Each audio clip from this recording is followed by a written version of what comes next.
5 வாகனங்கள் சம்பந்தப்பட்ட விபத்தை தொடர்ந்து ஸ்ரீகம்பாங்கான் ஆரினார் ஓய்வு பகுதியில் இருந்து புக்கிட் ஜாலி நோக்கி செல்லும் மாஜோ MEX விரைவு சாலையில் வழக்கத்திற்கு மாறாக போக்குவரத்து நெரிசல் ஏற்பட்டுள்ளதாக கூறப்படுகிறது.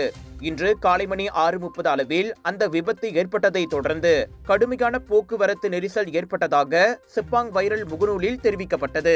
சாலையின் வலது மற்றும் நடுவே வாகனங்கள் செல்ல முடியாத நிலை ஏற்பட்டதால் போக்குவரத்து நெரிசல் ஏற்பட்டது.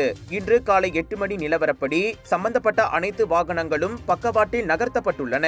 எனினும் சைபர் ஜயா, புத்ரா ஜயா மற்றும் செப்பாங் நோக்கி செல்லும் வாகனங்களின் எண்ணிக்கை அதிகரித்து வருவதால் போக்குவரத்து நிலைமை இன்னும் நெரிசலில் உள்ளன. டாக்டர் அப்பாராவ் சன்னாசையின் த ரப்பர் எஸ்டேட் பாய், பால்வெட்டியின் மகன், பல்கலைக்கழக விரிவுரையாளரான சுயசரிதை.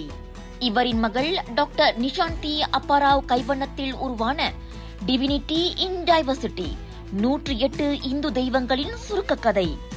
தந்தை மகள் படித்திருக்கும் இந்த சிறப்புமிகு நூல்களை உடனே வாங்கி படியுங்கள்.